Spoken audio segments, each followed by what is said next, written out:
Hi, I'm Scott Campshafer, and I'm a clinical social worker who's now practicing in Frederick, Maryland. I also see clients still in Central Texas out of my office here in Frederick, Maryland, where I do all virtual therapy. This is my first video blog from this new office, and today I want to talk to you about fear of the unknown. And fear of the unknown is something that I think is, as much as anything, is a sign of the times. With so many things that are happening that are unprecedented, that have never happened before. We're constantly besieged by the new and the unusual, from all kinds of political crises to natural disasters to you name it. There's always seems to be a potential for encountering a fear of the unknown, and along with it can go tremendous inclination and vulnerability to anxiety. And one of the things to understand is that this is happening on a societal, on a largely worldwide basis. Right now, and the whole world is caught up in the middle of a global pandemic that we still haven't emerged from, and there can be a lot of fear around just going out and interacting with others, and just for fear of contracting disease, if nothing else. So what this points to is that as much as there is a fear of the unknown, that doesn't mean that people have to just avoid it and try to hide. They need to be able to confront their fears and to be able to go out and do what they need to do safely, of course, considering current circumstances. But there are some ways that you can meet the situation head on as much as possible. And I have 6 ways that are mainstays of anybody's coping with anxiety and fear of the unknown. And I want to make sure you're aware of them so that you don't need to suffer from fear of the unknown for no good reason. And going into this, it's also important to understand that fear is a natural reaction, and fear is important to pay attention to. It's when it becomes crippling or enabling, or it keeps us from doing what we actually want to do, that it becomes a problem. And if you know you need to do something, that you want to do something, but you still can't do it because of fear of the unknown, then you need to push past that. And some of the things that can help in being able to counter fear of the unknown is something as simple as gratitude. Finding things to be grateful for, just in the simplest of things. A smile that a stranger may have given you, or something that worked out in your favor, however small, that you can identify. Express and recognize gratefulness in that situation. And that can help you to build up a pattern of understanding that, and seeing how things can and are working out in your favor.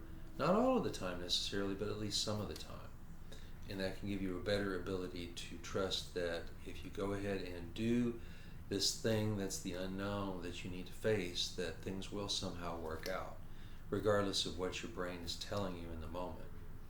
And then another way to cope with fear of the unknown is to limit news and media exposure.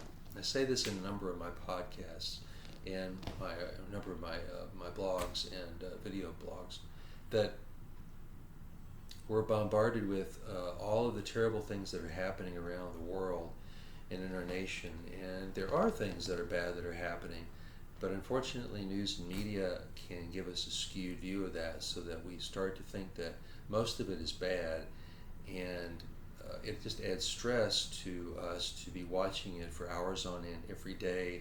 There are people that I heard of who have their the news, the 24-hour news station going on in the background in their homes all day long, and that can't only serve to build up stress.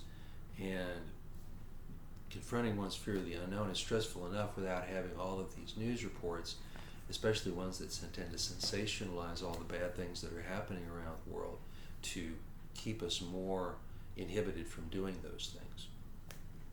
Another thing that helps in confronting fear of the unknown is to seek out support from supportive friends and family members.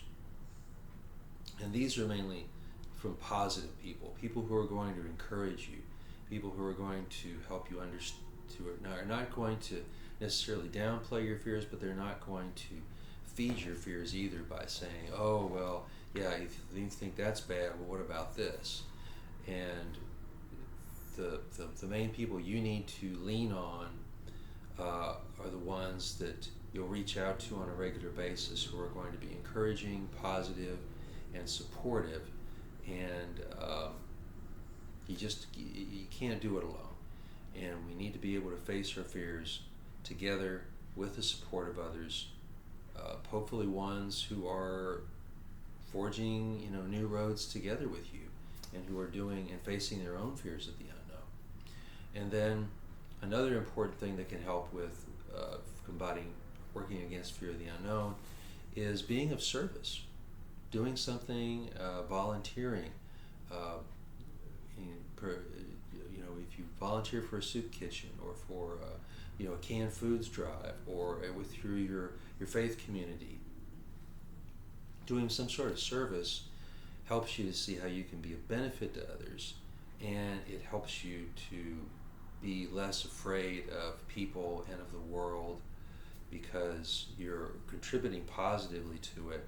And especially with forms of collective service work and action, those can help us to be less afraid and more able to confront things collectively, rather than just doing it feeling like we're always all on our own.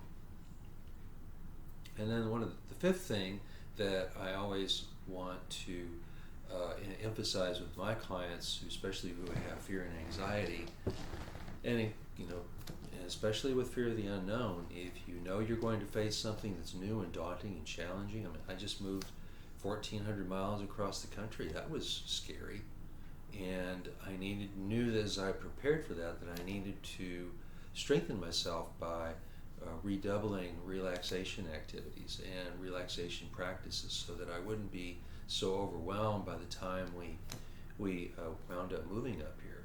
And those are all very helpful to do what you need to do to cope.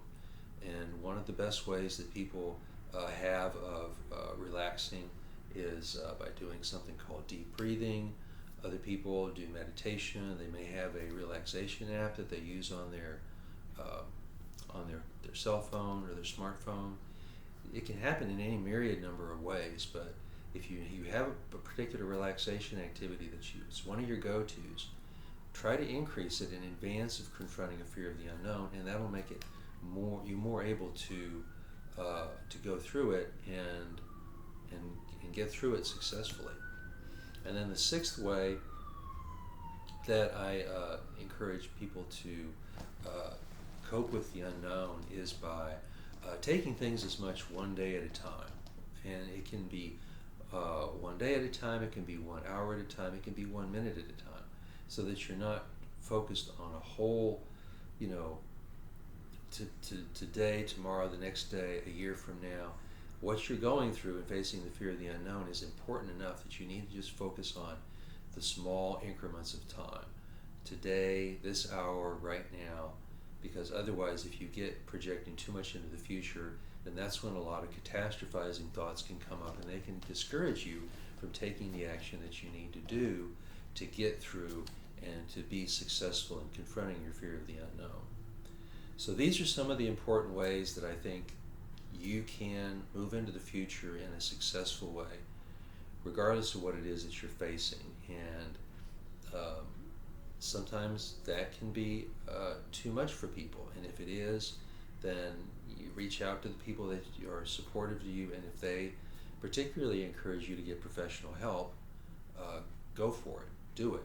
You can call me if you live in Maryland or Central Texas, and I'd be happy to talk to you about possibly helping you out with your fear of the unknown or anxiety or trauma.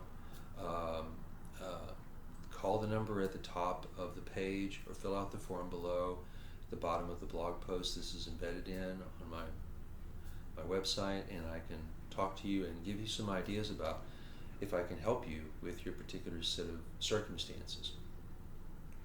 But whatever the case, all of what I'm have told to you today is meant to help you to be able to do what you want to do, to have courage, and to persevere.